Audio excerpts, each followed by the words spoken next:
Buenos días.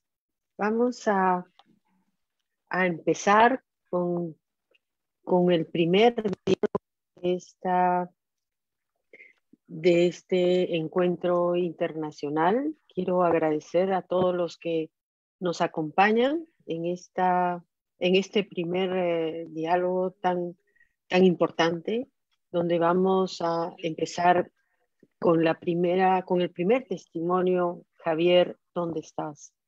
Queremos, antes de empezar y presentar al panel, presentarles un video antes de iniciar nuestra conversación.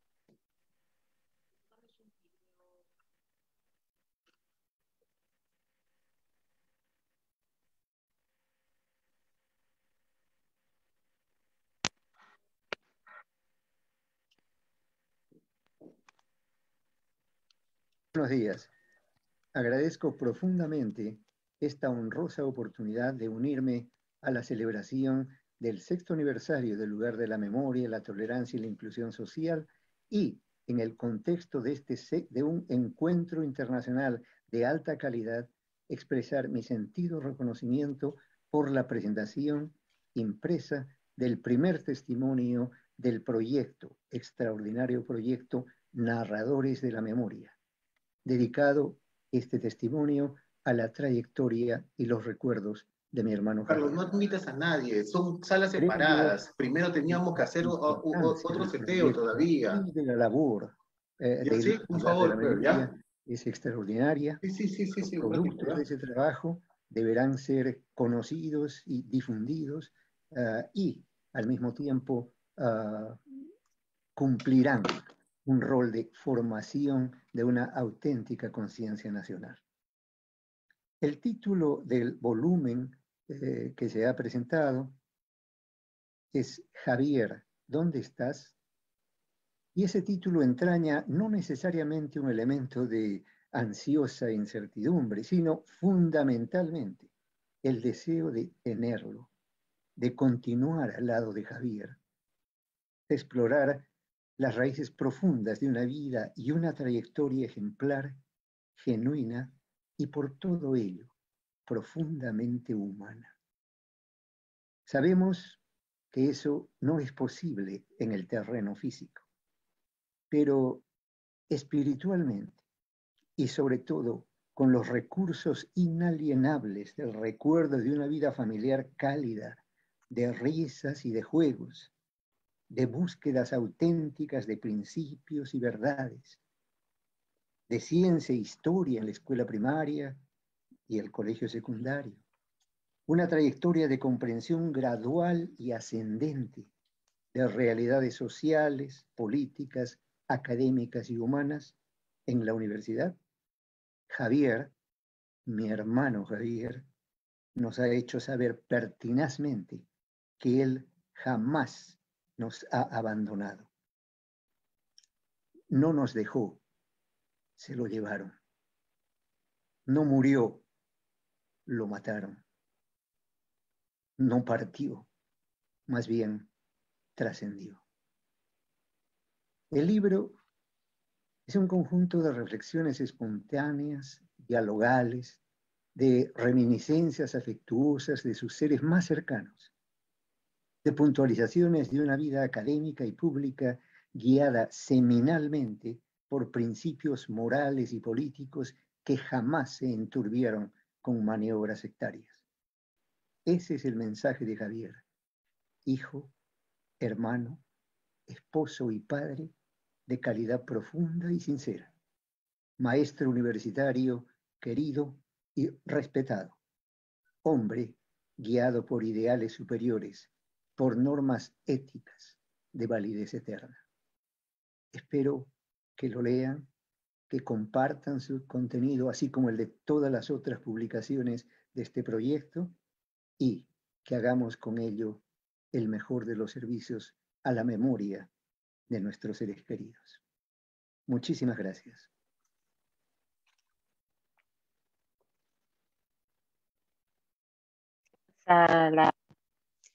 Gracias por la introducción que nos hace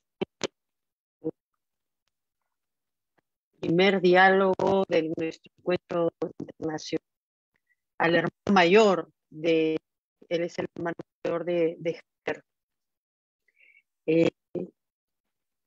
Quiero comentar antes de darle la palabra a nuestro panel que está compuesto de Sandy Martel de UMA, que la trascendencia tipo de actividades, ¿no? Como señala con la introducción del primer libro, que saber escucharnos con alma abierta,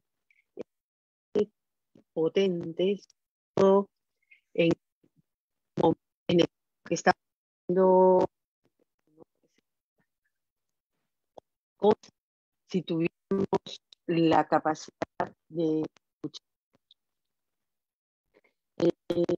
Quiero darle la primera, quiero empezar dándole a Enrique, profesor de América Latina, América de la Universidad.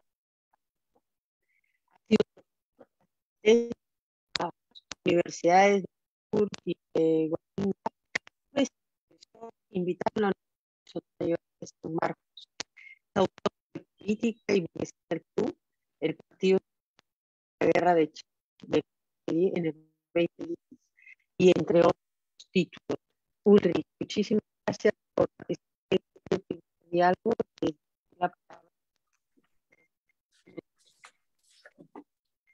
Quisiera en primer lugar agradecer al lugar de la memoria, de la tolerancia y la inclusión social por la invitación a este evento importante. Es un honor para mí participar. He leído con mucho interés el primer tomo de la serie Narradores de Memorias, que está dedicado, como ya hemos escuchado, a la memoria de Javier Alarcón Guzmán. Como hemos tenido unos problemas de sonido, les pido a todos los que me escuchan que si hay problemas con el sonido me avisan, por favor. Volviendo al libro, el libro se divide en dos partes. En la primera parte, Renato Alarcón Guzmán relata la vida de quien fue su hermano menor desde su nacimiento en 1948 hasta su muerte en 1989. En la segunda parte del libro, sus tres hijas, su sobrino y un colega narran cómo vivieron su desaparición en 1989 y en los años posteriores. Quisiera empezar con un comentario acerca de la primera parte. La mini biografía que nos ofrece Renato no es una simple colección de datos. Más bien, Renato Alarcón intenta de explicarnos quién era su hermano Javier. Ya muy joven, cuando iba al colegio, nos explica Renato, y cito, Javier hablaba más y más de la realidad social en la que nos desenvolvíamos. Fin de cita. Y a diferencia de muchas personas, Javier no perdió esta sensibilidad para el sufrimiento de otros cuando fue creciendo. Esto creo es algo muy importante cuando recordamos a Javier Alarcón. Fue desde niño una persona que sufría por la injusticia y la pobreza que hay en el Perú, y no solo en el Perú. Este sufrimiento más tarde se iba a transformar en compromisos políticos, pero al comienzo no era político, sino simplemente humano. Lo vemos en cualquier niño en todo el mundo que sufre cuando ve a otros niños sufriendo. Por eso, no es sorprendente de que al ingresar a la universidad para estudiar ingeniería en Lima en 1965, Javier pronto se ve envuelto en actividades de política universitaria. Al comienzo está ligado al movimiento social cristiano, lo que me parece un dato importante porque recalca el origen humanitario de todo su compromiso político y, a diferencia de muchos políticos, recalca que su motivación original no era el poder, sino el deseo de ayudar. Hay una anécdota que cuenta Renato Alarcón en el libro que a mi entender deja bien en claro el carácter del compromiso de Javier. Cito: recuerdo también una reunión familiar en la que un primo hermano nuestro, médico, escuchó a Javier hablar de su visión de la raza humana, del mundo, de su sólida y sensible percepción de la realidad social del Perú y de la necesidad de un compromiso al respeto por parte de las generaciones jóvenes. Hugo, mi primo, quedó tan impresionado que le comentó: ojalá que mi hijo, cuando crezca, piense, sea y actúe igual que tú. Fin de cita. Un segundo aspecto que Renato recalca es el compromiso educativo de Javier.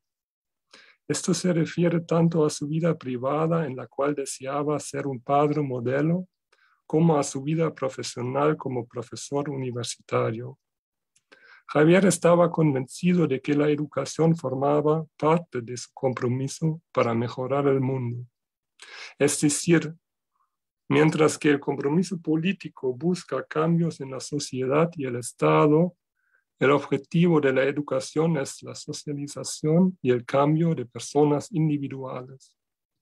En su afán educador, Javier demostró que a él le interesaba cada individuo y no simplemente el cambio abstracto de la sociedad.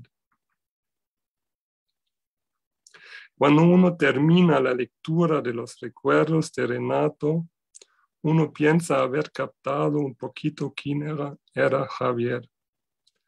Es muy doloroso pasar a la lectura de los recuerdos de su ausencia. Para no extenderme demasiado, quisiera referirme brevemente a los testimonios de sus hijas Gabriela Alarcón Cuentas y Adriana Alarcón Cuentas.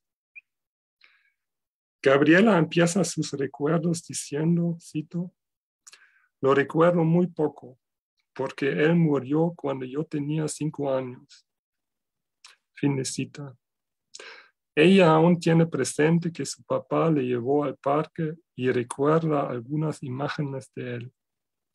Es claro que Adriana recuerda menos.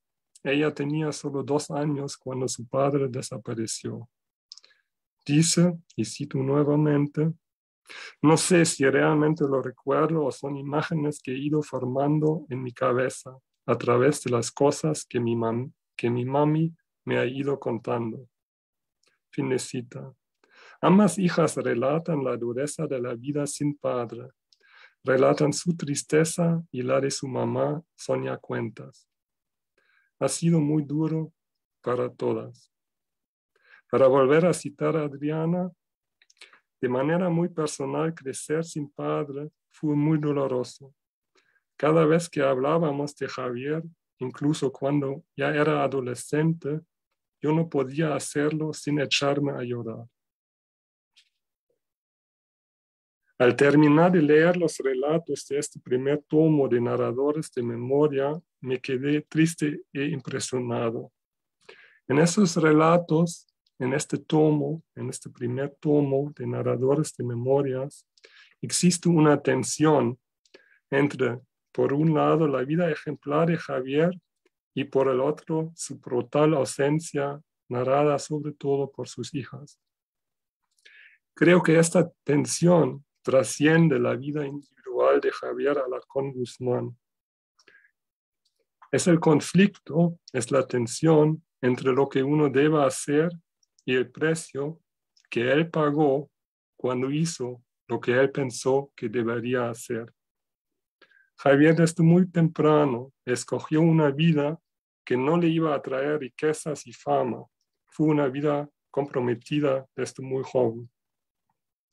Y es por eso que este libro no solamente narra la vida de una persona que fue desaparecida y muerta, y no solamente narra que eso es inaceptable y debe ser castigado según la ley.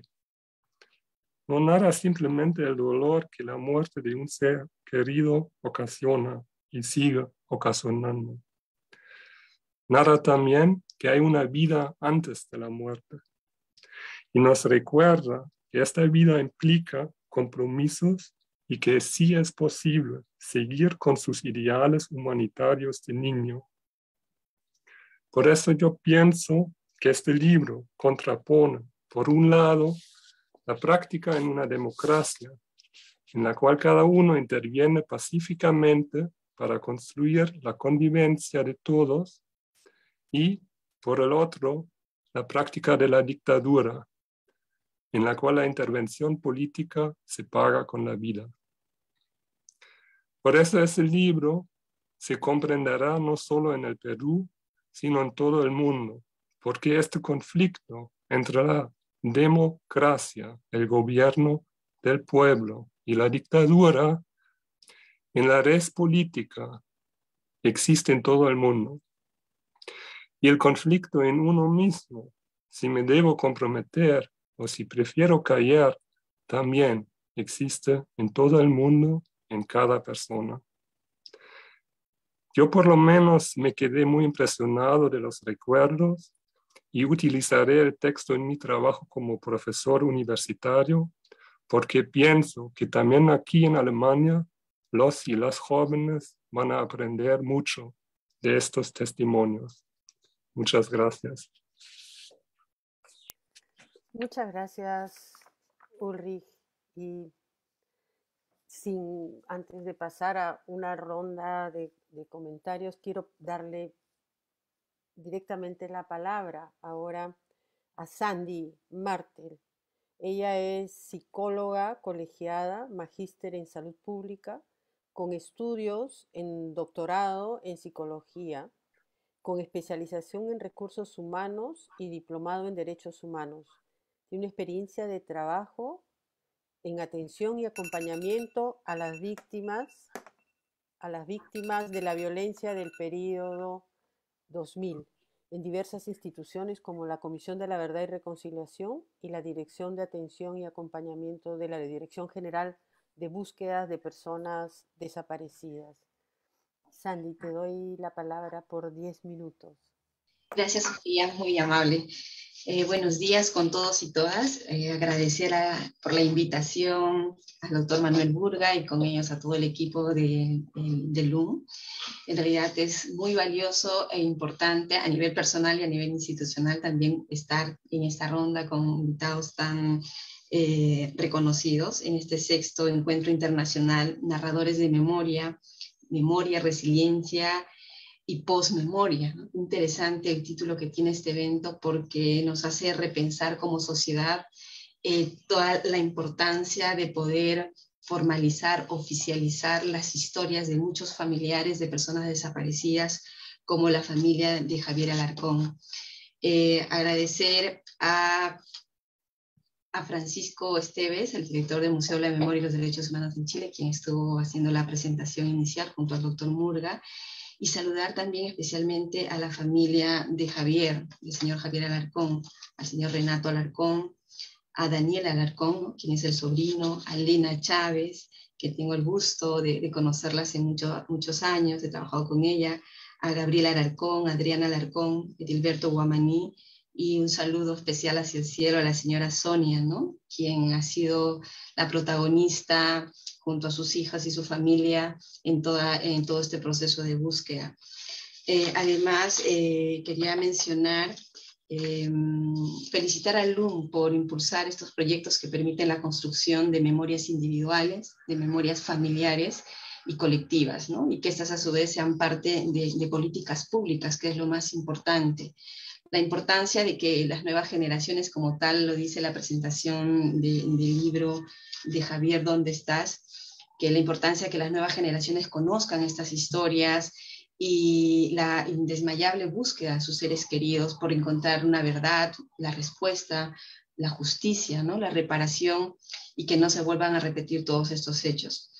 Ponerle la palabra a lo que uno siente, a ponerle la palabra a esta historia que de repente no lo hemos contado de manera oficial y formal, que solo ha quedado en el escenario familiar, es muy reparador, tiene un efecto terapéutico en realidad. Y cuando leí la edición Narradores de Memorias, sobre el libro donde la familia habla sobre Javier y presenta el lado humano y tan importante y valioso y sus aportes a la sociedad, se convierte en un gran elemento para las nuevas generaciones, ¿no? Y además que también como sociedad tiene este componente terapéutico porque nos ayuda a reconocer, a analizar, pero además a vincularnos emocionalmente con la historia de la familia de Javier, ¿no? En esta búsqueda. Narradores de memoria es un nombre bien fuerte, ¿no?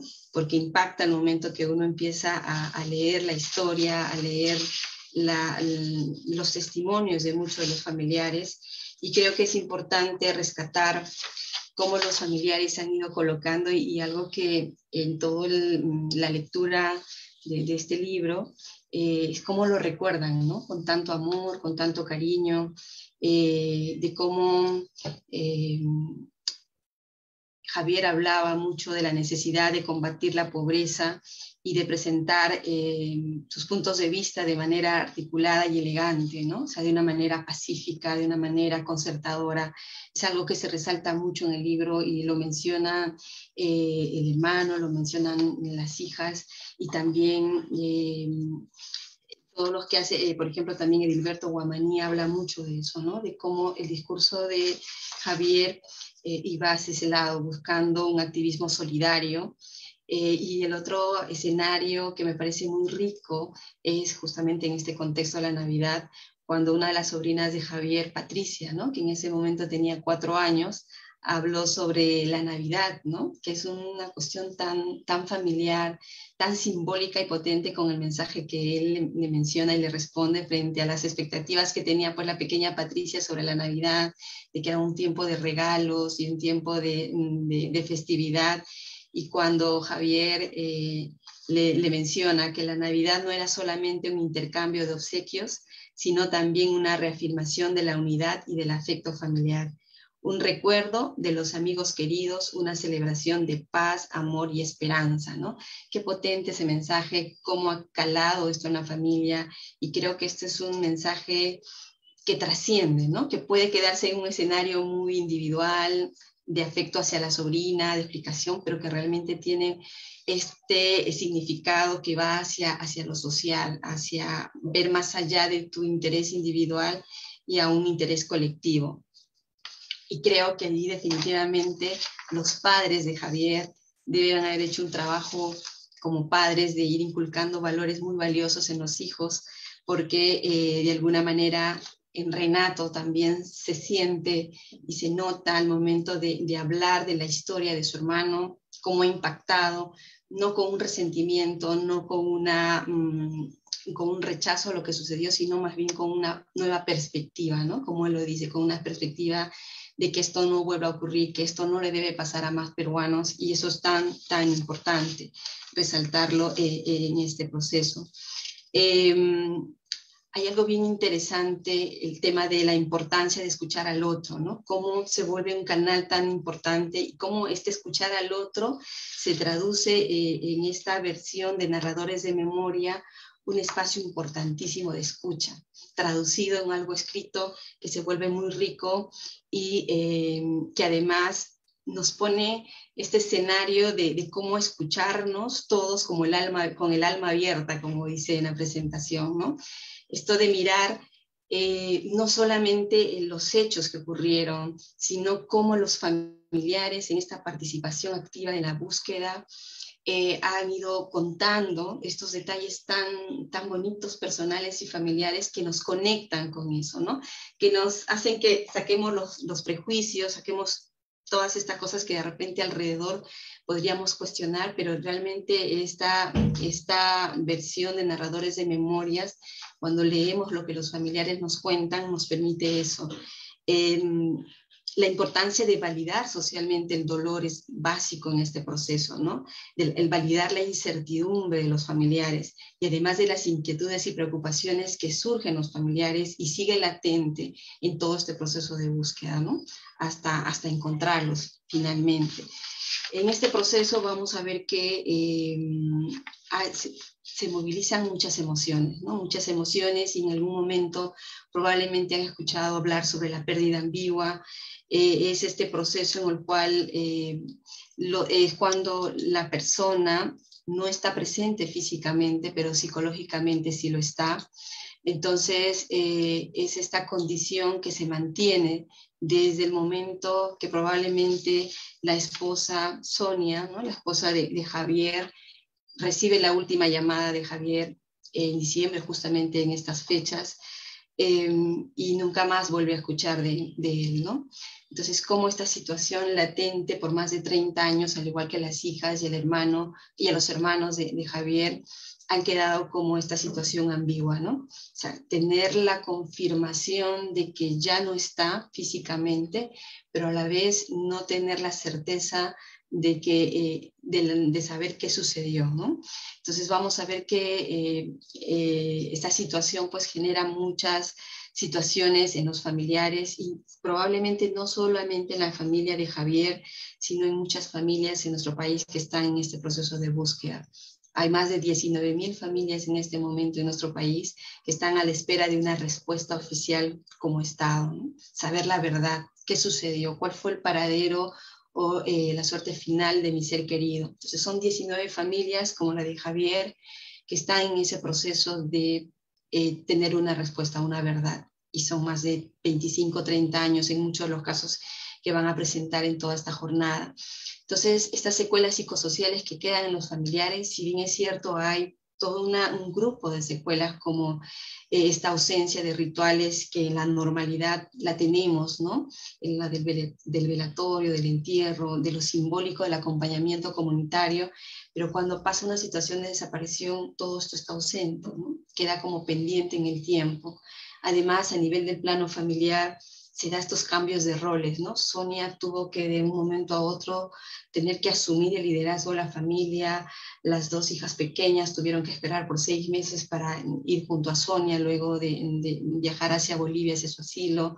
Lena con su hermano tuvieron que quedarse al cuidado de las pequeñas. Entonces, cómo los roles cambiaron inmediatamente a nivel de la familia, y eso obviamente tuvo un impacto, ¿no? Tuvo un impacto.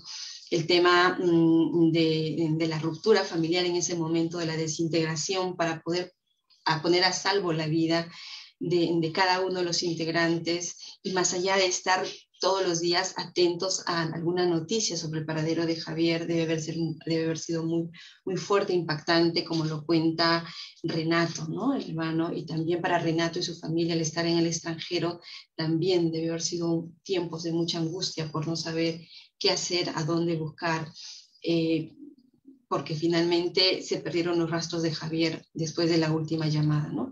Y a nivel individual, pues los familiares han tenido que lidiar todo ese tiempo entre la incertidumbre angustiosa, entre la alerta permanente, atrapados entre la esperanza y la desesperación, y también cómo lidiar con el sentimiento de culpa, ¿no? Finalmente, Renato hace un buen recuento de que el contar la historia de Javier va más allá de conocer la historia de repente de dolor, de pena de la familia, sino que más bien vemos cómo la familia ha logrado reconstruir, ¿no? De manera propositiva, recordando y teniendo lo bueno de Javier para colocar esta historia en el escenario social, ¿no? Y que esto sirva de ejemplo. Sí, Sofía, sé que ya probablemente es que me queda corto en realidad el hablar de Javier, ¿no? Pero seguro vamos a la siguiente ronda. Gracias, excelente. Muchísimas gracias, Sandy. Es terrible, pero no, vamos a seguir conversando. Y paso entonces con Karen Wookman. Karen Wookman fundó el Museo de Pessoa en 1991, donde se desempeñaba como curadora y directora ejecutiva, historiadora, egresada de la Universidad Federal Fluminense con posgrado en lingüística en la Universidad Federal de Río de Janeiro. También es estudiante de doctorado en el programa de Humanidades, Derechos y otras legitimidades, y está entonces con nosotros. Karen, no te veo. ¿Estás? Sí, estoy. Te doy la palabra. Gracias, Sofía. Bueno, los saludo a todos los participantes de esta mesa y agradezco mucho por la invitación. Saludo mucho al LUM y al doctor Manuel Burga, donde nos conocimos en este año en un seminario internacional que organizamos aquí en Brasil. Entonces, quería ubicarme, ¿no? Soy brasileña, vivo en São Paulo, donde vivo y trabajo con la memoria y la historia, y sobre todo la historia oral, las historias de vida.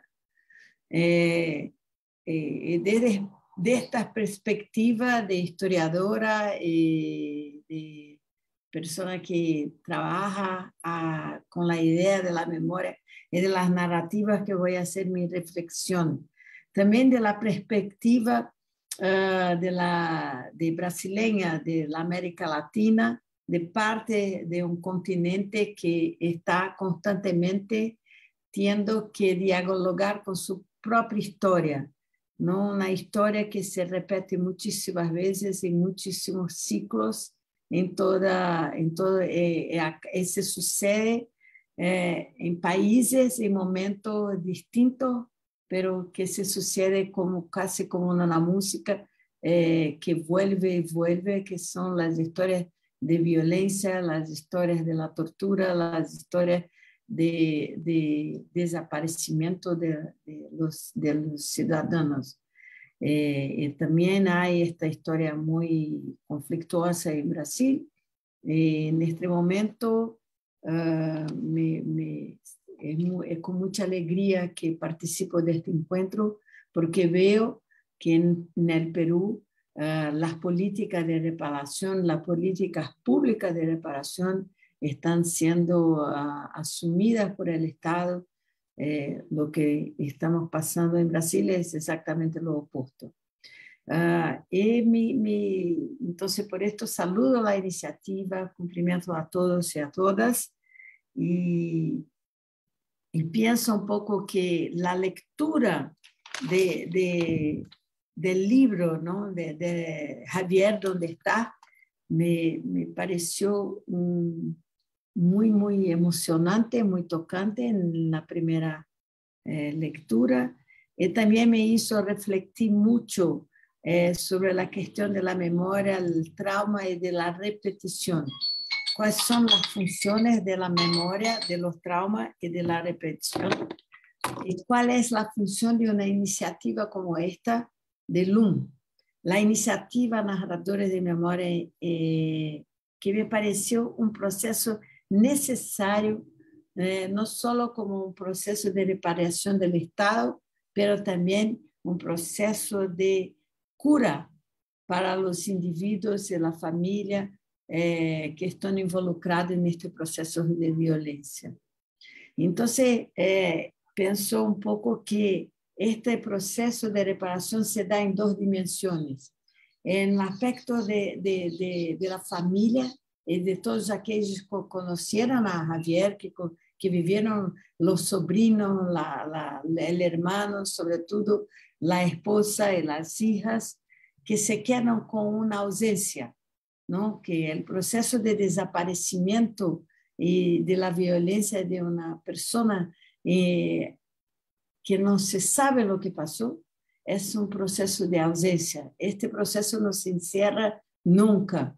Esto me hizo recordar mucho a la película de Patricio Guzmán, La Nostalgia de la Luz, un cineasta chileno, donde puso la idea de las mujeres de los desaparecidos que se dedican a buscar los huesos, una arqueología de los desaparecidos en el desierto. ¿Por qué estas mujeres se quedan años y años en busca de un hueso? Esta película nos lleva a pensar por qué están ahí en un desierto buscando y buscando algo que pueden tocar. Porque cuando alguien desaparece en un proceso de violencia como este, porque aquellos que están ahí, que se quedaron, se dedican, aún lo sepan, que la persona se fue porque se dedican a buscarla. Y esto me parece que es muy importante de refletir y que esta iniciativa Narradores de Memoria viene a cumplir un rol muy, muy esencial de conclusión, porque cuando se produce una narrativa sobre la ausencia, se produce un ciclo de encerre. La narrativa tiene un rol de concluir algo que no se concluyó. Esto me parece que es el primer fundamental papel de iniciativa como esta, a nivel individual, a nivel de la familia, pero también a nivel del Estado, ¿no? Porque cuando se queda un proceso traumático que se apaga de la memoria, que se no transmuta en narrativa, en acciones, en nada tangible, esto se repite y se repite y se repite. Entonces, cuando yo leí el libro, me acordé mucho de esta película de Guzmán, porque las mujeres que buscan un vestigio para que así puedan seguir con su vida, para que así también puedan marcar lo que pasó. Entonces, son dos direcciones, ¿no? Una de seguir, de enfrentar la vida que sigue, y la otra para decir y dejar marcado que esta persona no simplemente desapareció, pero sí fue asesinada, fue torturada, y que hay una responsabilidad sobre esto. Hay una socióloga argentina que me gusta mucho, que se llama Elizabeth Helin, y que habla de los trabajos de la memoria. Entonces, lo que ella dice es que la memoria no simplemente está, pero la memoria es trabajo. Hacer un trabajo de narrar, de buscar, de recriar, que fue lo que hicieron los narradores en este libro, es también un trabajo de dejar registrado y concluir un ciclo.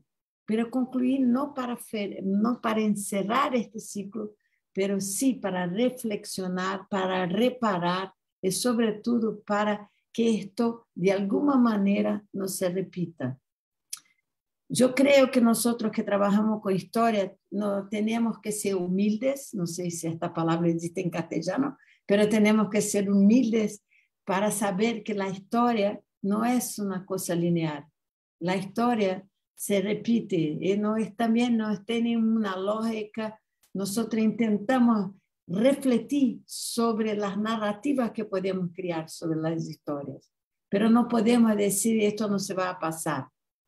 ¿No? Me recuerdo una habla de Primo Levi, que escribió sobre su vivencia en los campos de concentración, y que decía, no puede ser que no va a pasar, porque yo escribí esto en Ahogados Sobrevivientes 40 años después, y después de ese había las dictaduras latinoamericanas, Camboya y tantas cosas más. Pero creo que una iniciativa como esta, Narradores de Memoria, ella tiene un sentido para que esto, si se pasa otros momentos de trauma, que no se pase igual, que podamos aprender, y sobre todo en América Latina, que esto se repite cíclicamente en este continente, y cómo hacemos con esta narrativa para que podamos cambiar este sucedáneo de repeticiones en nuestra historia. Entonces, creo que hay un proceso de trabajo de memoria a nivel colectivo, a nivel del Estado, a nivel de político de reparación.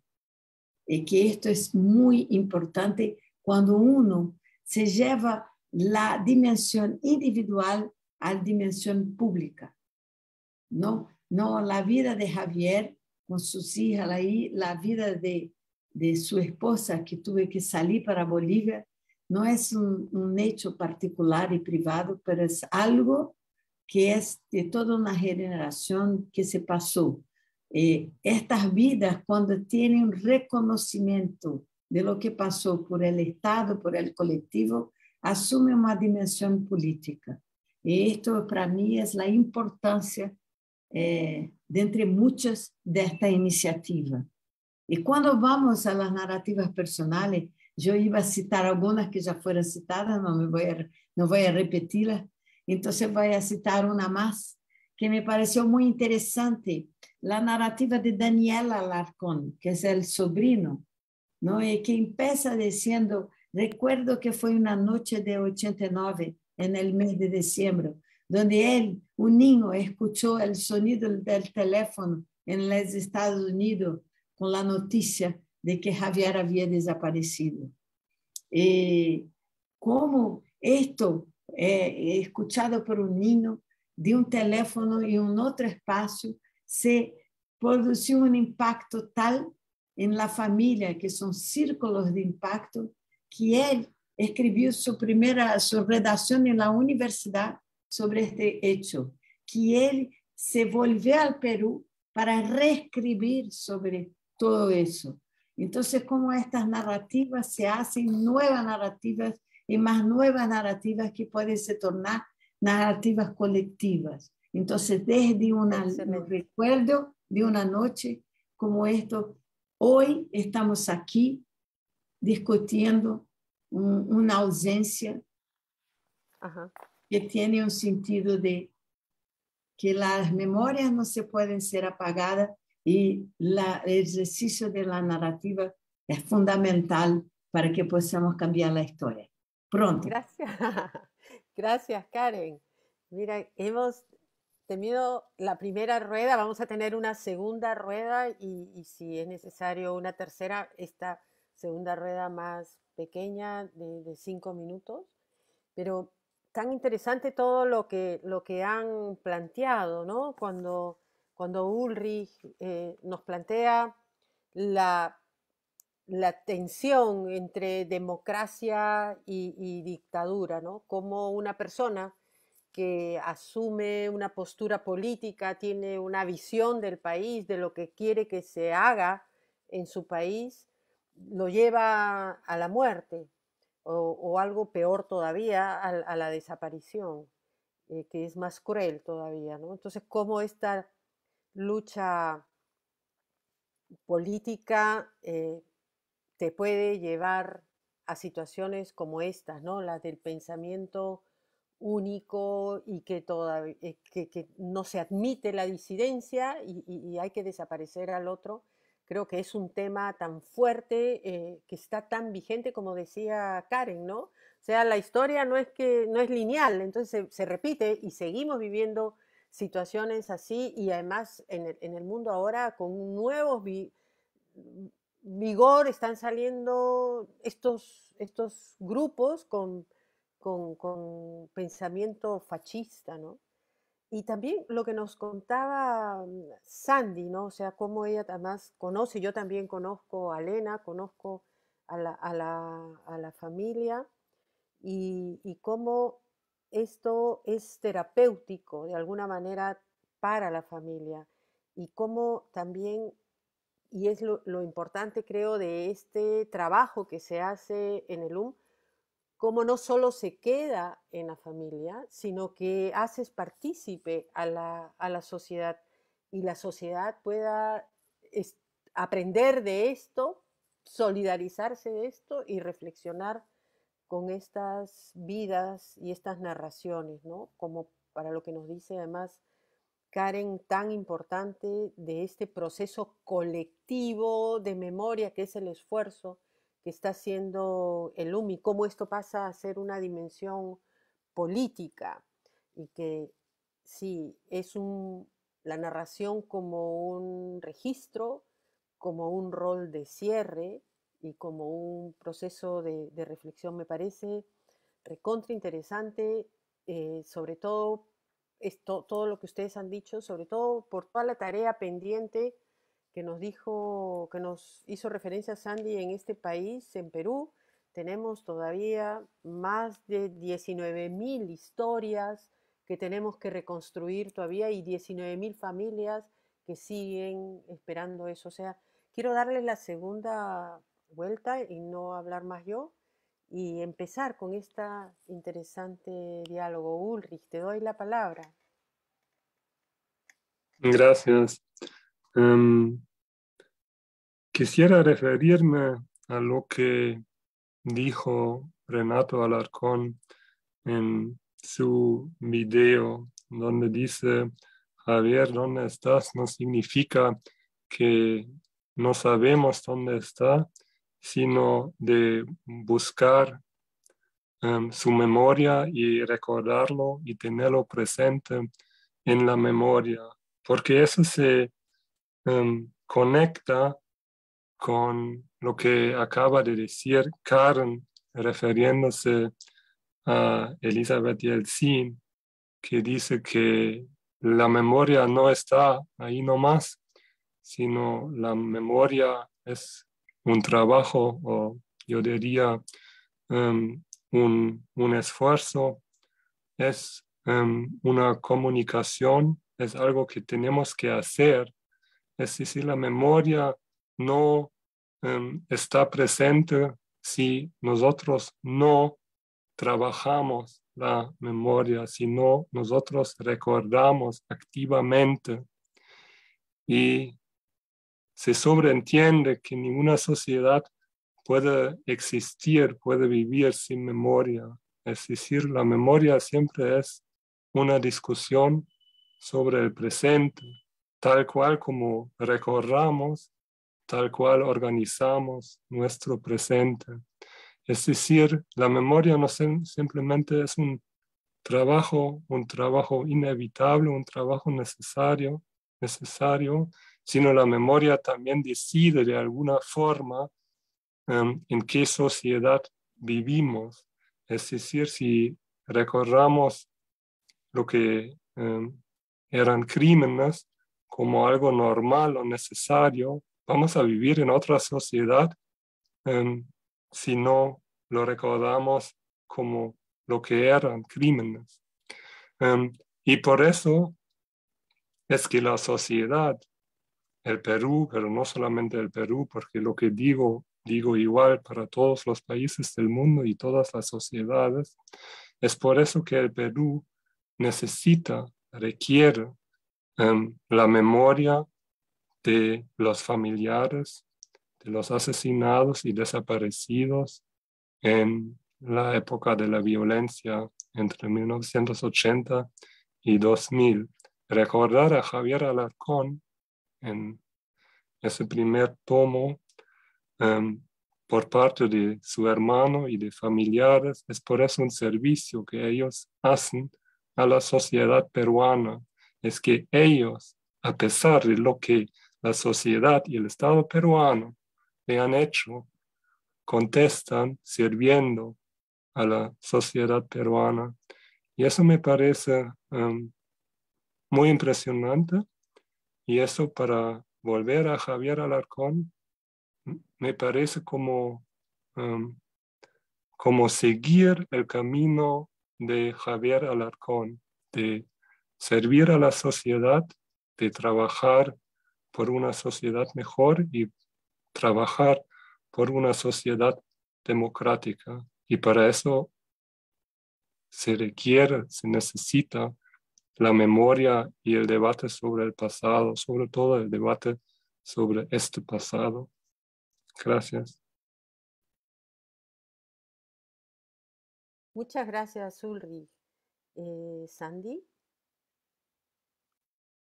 Gracias, Sofía.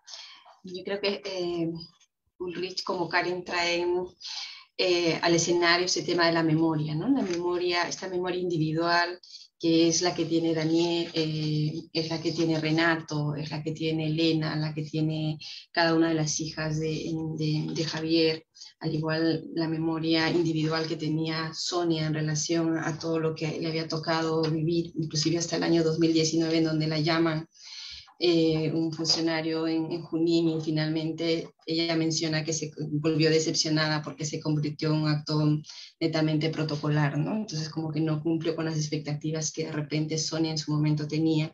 Como esta memoria individual pasa por una memoria familiar, y ahí justamente este libro de memorias habla sobre reconstruyendo las huellas de Javier desde una nueva generación, que justamente es Daniel quien empieza a coger toda la historia familiar, ¿no? Entonces, cómo estas memorias individuales de cada uno de los actores pasa a ser una memoria familiar completa con todos esos ingredientes y se va transmitiendo de generación en generación con todas sus particularidades, ¿no? Desde lo bueno, desde lo bonito, desde lo fascinante que es conocer la historia de Javier, pero también con todo el tema del dolor, de la búsqueda, ¿no? En todo su contenido. Pero además de esta memoria individual, que luego se convierte en una memoria familiar, trasciende a una memoria colectiva, ¿no? Que es este proceso en el que estamos y en el que de alguna manera las instituciones del Estado, así como sociedad civil, quiere mantenerla, y cómo esta memoria colectiva se tiene que convertir en una memoria nacional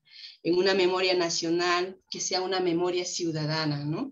En donde todos y todas sepamos de lo que pasó en nuestro país, de que ninguna generación pueda olvidar lo que le ocurrió a la familia de Javier, a la familia de Doris, Kaki, y de todos los familiares que son representativos, y de todos los familiares en las regiones, ¿no? Que han perdido sus seres queridos, de esas 19.000 familias que aún esperan una respuesta. Están cargadas de estas partes subjetivas, emocionales, pero también de cosas muy concretas y reales, ¿no? De una ausencia de un Estado que debe haberlos cuidado, de un Estado que debe haber respondido de manera inmediata, pero está todavía en ese proceso entre 25 30 años de dar una respuesta oficial desde el Estado, desde las reparaciones, desde el registro único de víctimas, desde el mismo proceso de la búsqueda, ¿no? Entonces, finalmente se traduce esta memoria individual, esta memoria familiar, esta memoria colectiva, esta memoria nacional en una memoria viva, ¿no? En una memoria que está latente, que vive, ¿no? Que tiene corazón aún, a pesar de que han pasado 30 años, y estamos hablando hoy de Javier Alarcón y de su familia, de su historia, y lo importante que es para nuestra historia peruana también. Para las víctimas y sus familiares, obviamente, la posibilidad de contar sus historias frente a las historias oficiales de los victimarios también se convierte y tiene este efecto reparador, ¿no? Creo que, como les decía al inicio, esta oficialidad del testimonio de la familia sobre lo que les tocó vivir en todo este proceso es muy importante, muy potente a nivel terapéutico, pero también es terapéutico a nivel de sociedad, porque nos hace pensar que todos los esfuerzos que se vienen realizando después de lo que nos tocó vivir a nuestro país vale la pena, y que tenemos que seguir en esto porque todavía hay mucho que atender, mucho que recorrer en este camino, ¿no? Y ahí habría una pregunta que probablemente siempre lo diría Javier, ¿no? ¿Cómo construir una sociedad más justa? Que finalmente era lo que él siempre conversaba y anhelaba. Creo que desde nuestro lado como Estado nos corresponde garantizar políticas públicas e intervenciones que incluyan justamente a la población más excluida, ¿no? A las que menos favorecidas están en este momento. Creo que como representantes del Estado nos corresponde ese rol, ¿no? Ese rol, y aquí quiero traer a memoria lo que escribe Renato en el libro cuando habla de la memoria y la verdad, y dice que toda investigación que se haga en torno a la desaparición de Javier o la de las miles de personas que desaparecieron durante la Guerra Sucia no quede como un simple ejercicio burocrático. Qué fuerte, ¿no? Y como representante de parte de las instituciones del Estado digo, qué fuerte lo que escribe Renato, y dice, todo acto humano tiene y requiere una explicación, reclama una enseñanza que exprese la vigencia de ideas y principios en la mente y la personalidad de su protagonista. Muy rico lo que dice, porque también eso nos exige a nosotros como Estado a seguir este enfoque humanitario, ¿no? De hacer participar a los familiares en todo este proceso, no que nosotros pongamos la pauta de la búsqueda, sino que la construcción sea con los familiares en este proceso. Y además nos invita a priorizar enfoques comunitarios, ¿no? Enfoques comunitarios basados y adaptados a los contextos regionales. Nuestro país tiene esa gran variedad, ¿no? No se puede aplicar una misma política o una misma metodología en Ayacucho, en Huánuco, en Junín, en la selva de nuestro país, y tener una única lógica, una única receta como Estado. Entonces allí nos exige a nosotros como Estado tener esta mirada, ¿no? De cómo construir una sociedad justa, justamente incluyendo esto, y impulsar la participación justamente de los familiares en todos los procesos que impulse el Estado como respuesta a las exigencias de los familiares. ¿Cómo construir una cultura de paz? Que sería otra pregunta que probablemente Javier lo diría. Yo creo que el tema de el autoconocimiento, que empieza a nivel individual, y luego la conciencia del otro, ¿no? dónde termina mi derecho y empieza el del otro, y cómo estos derechos se vinculan entre sí. La empatía, ¿no? La empatía, que a veces perdemos esa posibilidad de ponernos en el lugar del otro, de entender qué es lo que está sintiendo, qué es lo que podría estar experimentando en ese momento. Creo que la empatía es muy importante para empezar, o ser parte, no para empezar, ser parte de esta construcción de una cultura de paz que tanta falta le hace a nuestro país, la educación con valores, la expresión libre de los sentimientos también, ¿no? Teniendo en cuenta de que lo que yo pueda expresar no afecte a la otra persona, que es importante en este proceso. Desde lo más básico a nivel individual hasta lo más colectivo, es importante que vayamos construyendo esto, y como Estado nos corresponde ese rol también. Y mirar los retos como, mirar los conflictos como retos, ¿no? Como retos y oportunidades, que creo que finalmente la familia de Javier hicieron esto, frente a la dificultad y al difícil momento de no saber de qué hacer en ese momento para buscar a Javier, o en todo este proceso de más de 30 años, ellos asumieron esta situación como un reto, como una oportunidad para seguir creciendo, y su gran aporte a nuestra sociedad peruana es justamente su historia, la historia familiar, que ahora se convierte en una memoria nacional, una memoria ciudadana. Gracias, Sofía. Muchas gracias. Gracias por escuchar. Gracias, Sandy. Gracias. Karen. Bueno, yo me gustaría seguir en la misma dirección y colocación de Sandy, que es sobre la posibilidad de escucha, ¿no? Hay una parte que la hija de Javier dijo, la segunda hija, ¿no? Todo el trabajo que hizo mi mami para que se reconociera a Javier en esta lista fue una reivindicación. Entonces creo que esto es un resumen del dolor que puede causar no haber escucha, ¿no? Entonces, además que se perdió, que fue asesinado, además de todo lo que pasó, no hay una reacción, no hay una posibilidad ni de narrar, ni tampoco una reparación efectiva. Entonces creo que esto es una de las peores dolores que uno puede sentir, por un lado, pero también es una puerta, como yo había dicho antes, para la repetición, porque la responsabilidad del Estado y de los agentes del Estado frente a hechos como esos tiene que ser asumida, y creo que este libro es un paso muy importante en esta dirección. Entonces me gustaría resaltar esta cuestión, que en todas las narrativas que están en el libro está siempre presente la búsqueda por el reconocimiento de que algo pasó, una respuesta, y que esta respuesta que llega años y años y años después no es una respuesta, es un protocolo. Entonces, ¿cómo que es importante que haya como un libro como este, con un debate como este que estamos teniendo, casi como un reconocimiento oficial si algo pasó, algún trauma ocurrió, y es necesario que hablemos de eso, que nosotros seres humanos, nosotros que estamos presentes y vivos, tenemos que hablar de eso, ¿no? Entonces esto me parece un punto muy importante de esta iniciativa. Y en otro aspecto que me pareció muy interesante en esta iniciativa fue la idea de hacer una perspectiva múltiple, ¿no? de la ausencia en muchos personajes que estaban alrededor.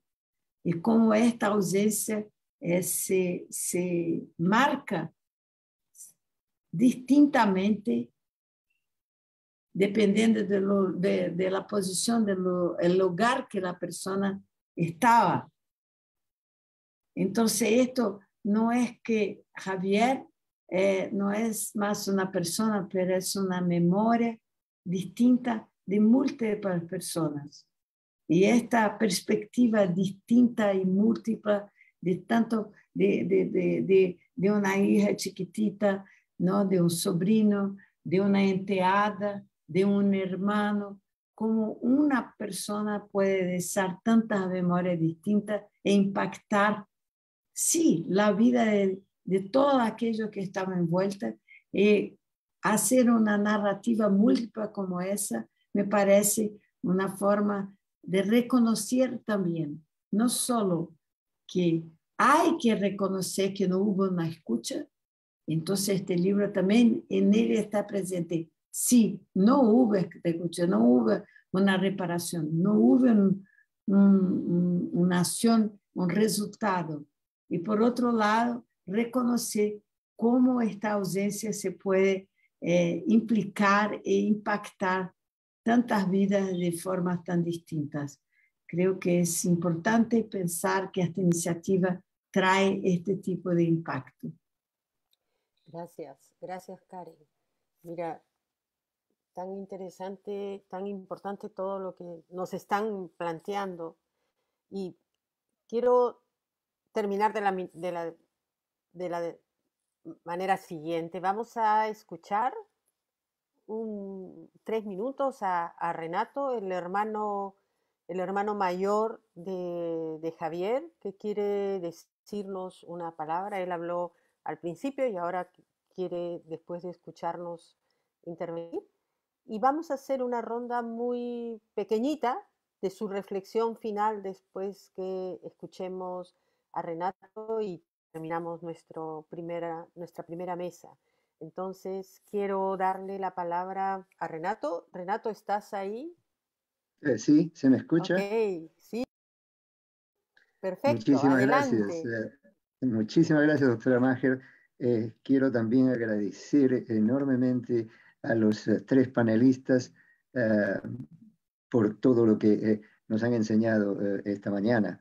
Lo fundamental del diálogo para mí ha sido que he sentido a Javier, he percibido la presencia de Javier, de su vida, de su ejemplo, de manera conmovedora, elocuente y poderosa. Eso es importante. Y a través de las ideas vertidas por el profesor Muck, la doctora Martel y Workman, los temas que se han tocado realmente implican puntos de continuo diálogo y de continua acción para cambios en nuestras sociedades. Y eso es lo que Javier persiguió. El conflicto entre lo que se debe hacer y el precio que se va a pagar, como dijo el profesor Muck. El punto de cultura de la paz, como señala la doctora Martel, y también el hecho de prestar atención a los otros. La otredad es un concepto importantísimo en su vinculación y repercusión social, porque no debemos pensar solo en nosotros o en uno mismo, sino en los otros. Y evitar discriminación, separación, exclusión, etc. Quiero también señalar el valor de la reflexión, como lo decía la doctora Workman, la narrativa de memoria como un rescate de hechos auténticos y que nos enseñan. Finalmente, las lecciones que uno aprende tanto del recuerdo de la vida de Javier como de las reflexiones que se dan, por cierto, nos llevan a un encuentro con la historia de nuestro país y de muchos otros países y del mundo. La historia, la vivencia familiar y cómo la familia afronta situaciones como esta. El encuentro de ideas, encuentro que es a veces, lamentablemente, penoso o sangriento, pero esperamos que el encuentro de ideas sea una oportunidad más bien de diálogo abierto. Y esto hace que me he sentido en el caso de la conversación y del panel oscilando entre niveles de cierta angustia frente a algunas realidades, pero también enormes dosis de esperanza. Y yo creo que todo esto es resultado de un diálogo altamente constructivo. Y quiero terminar solamente para resaltar el tema de resiliencia. Resiliencia que es un concepto enormemente estudiado, sobre todo en las últimas décadas, pero yo lo concibo de varias perspectivas, pero quiero señalar solo dos. Resiliencia como un uso existencial que cada individuo utiliza para afrontar la adversidad. Y que casos como la vida de Javier, la desaparición de Javier, nos invitan o nos estimulan a utilizar resiliencia en su mejor esencia. Y también resiliencia es una especie de dinámica sociocultural, en el sentido de que la resiliencia se da en el contexto colectivo. No es solo individual o existencial, sino también sociocultural, que moviliza a comunidades, al pueblo, a las poblaciones, a la sociedad, a un encuentro valeroso y sobre todo con mirada a un futuro mejor para todos nosotros. Muchísimas gracias por la oportunidad de participar con ustedes. Mi hermano Javier está profundamente con nosotros, ahora y siempre. Gracias. Gracias, Renato. Muchísimas gracias. Importante lo que es el poder, ¿no?, de la memoria, del recuerdo. Quiero darle la oportunidad a nuestros panelistas si quieren hacer una reflexión final brevísima para cerrar este diálogo, después de escuchar además a Renato. Ulrich, empezamos contigo. Pequeñito, por favor. Gracias, muchas gracias también a Renato y otra vez muchas gracias a LUM y a todos y todas participantes de poder participar aquí. Al comienzo también estaba sorprendido de que ese libro de memorias reunía testimonios de diversas personas. Y igualmente como Karen me di cuenta de que sí, eso es una muy buena manera de recordar a Javier y recordar el dolor por su ausencia, porque nadie está solo en este mundo y todos somos seres sociales y solamente entendibles en nuestros lazos sociales con diferentes personas. Y creo que eso vale también para la memoria. La memoria nunca es individual, sino debe ser colectivo, como también somos seres colectivos. Y estoy muy agradecido de haber podido tomar parte en este acto de memoria colectiva. Gracias. Gracias, Ulrich. Sandy. Gracias, Sofía. Yo creo que igual escuchar a Renato, escuchar las palabras que nos comenta sobre que él siente que, digamos, en este espacio puedo notar la esencia de Javier en ese espacio de discusión. Qué bueno, y de verdad le agradezco, señor Renato, por sus palabras, porque de alguna manera nosotros opinamos desde afuera, desde la mirada que tenemos de afuera, pero entiendo que esa emoción, ese sentimiento que transmite cuando nos dice está presente, Javier está presente en estos momentos, en cada una de las cosas que hemos venido conversando y hablando sobre su vida, sobre su historia, nos hace sentir también como personas y seres humanos muy importantes en este proceso, ¿no? En este proceso en el cual traemos a colación los logros, los esfuerzos de Javier por una sociedad más justa, por una sociedad igualitaria, por una sociedad en la que la paz sea uno de los grandes objetivos, ¿no? Y en esta situación coyuntural en nuestro país que es tan complicada y compleja, es siempre como que un llamado a que así pasen los años y generaciones, siempre el objetivo de la persona, del ser humano, tiene que ser eso, ¿no? Buscar ser un ciudadano en donde encontremos la equidad, donde busquemos la paz, donde busquemos relaciones sociales armoniosas y no conflictivas, ¿no? Creo que el amor de la familia, de Renato hacia Javier y de todos los integrantes de la familia ha trascendido el dolor, ¿no? Este amor que va más allá del tiempo, que va más allá de la ausencia física, pero la ausencia permanente, su recuerdo, el amor demostrado por parte de la familia es inmenso y hay que reconocerlo, ¿no? Es un amor que trasciende todos los escenarios. Este mensaje de esperanza que Renato nos transmite, también una esperanza que nos contagia a nosotros desde como funcionarios del Estado, que digamos que tenemos que seguir en este tema, aún pasando las situaciones o coyunturas políticas que hay alrededor, de seguir colocando el tema en la agenda política, en la agenda nacional, porque sí es importante, porque hay 19.000 familias que aún esperan una respuesta.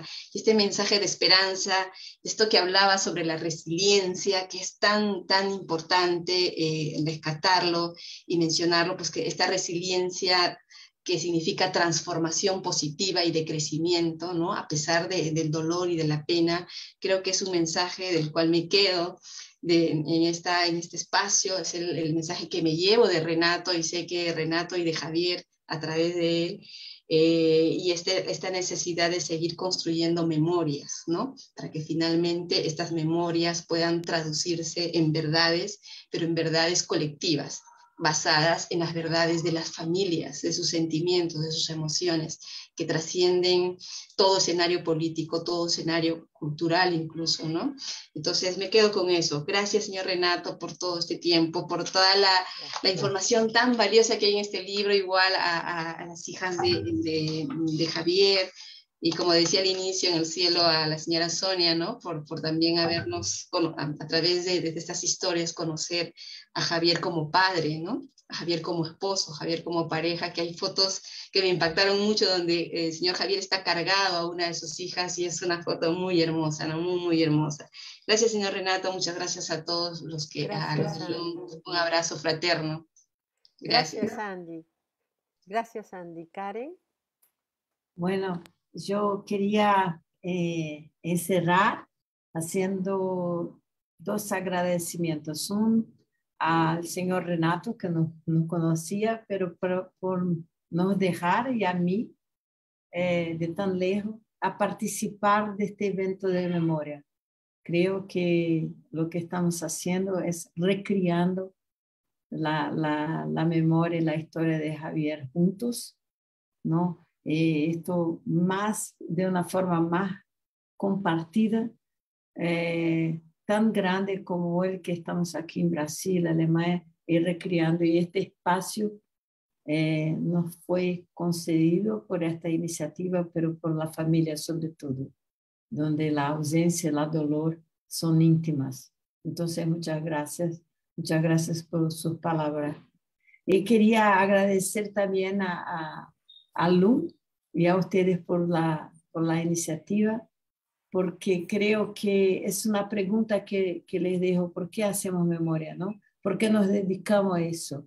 ¿Por qué somos historiadores o psicólogos? ¿Por qué escuchamos y creemos que esto vale la pena?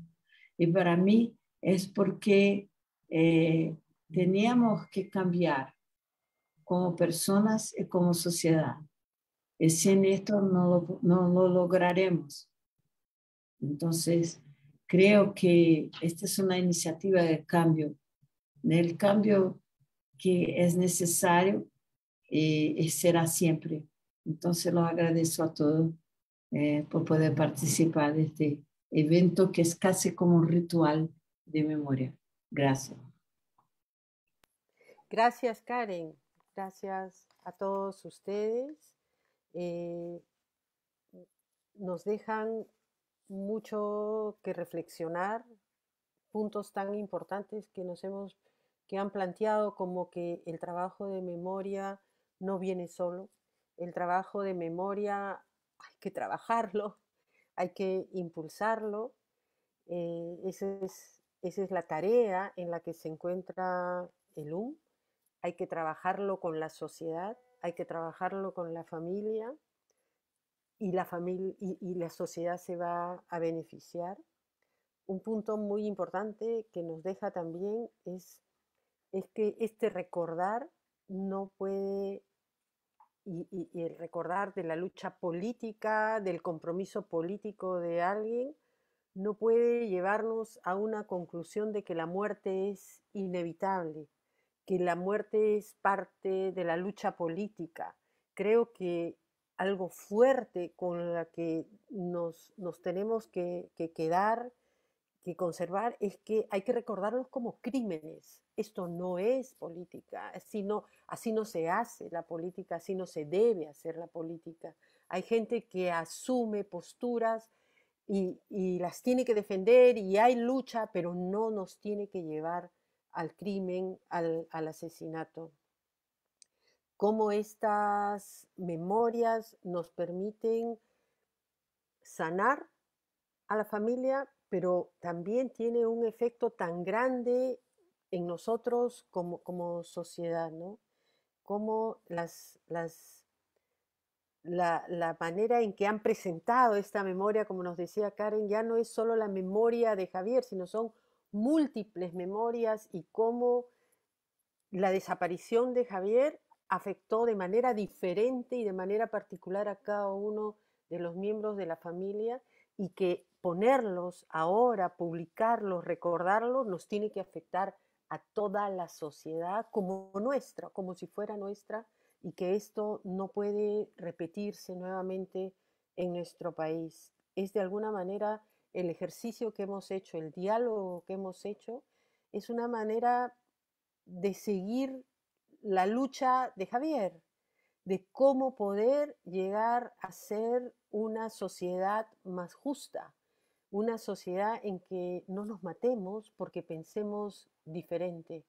Y creo que ha sido una manera de tener a Javier presente con nosotros, y Javier en el medio de toda esta comunidad que estamos siguiendo el trabajo de la magia de la memoria, esta narrativa que nos trae al presente y nos hace pensar, y terminar este primer diálogo como justamente recordando a Javier, recordando que hay todavía 19.000 familias en el Perú que necesitan esta historia, que necesitan, a lo mejor su cuerpo no lo vamos a encontrar, hay cuerpos que no se van a encontrar, pero cada una de esas familias necesitan su historia. ¿Qué les pasó? ¿Cómo fue? ¿Dónde sucedieron las cosas? Y esa es una responsabilidad del Estado que la vamos a seguir reclamando y esperando. Muchísimas gracias por la participación de ustedes, y quedamos entonces conectados y recordando a Javier como lo hemos recordado hoy día, y un abrazo enorme a toda su familia. Hasta luego, gracias.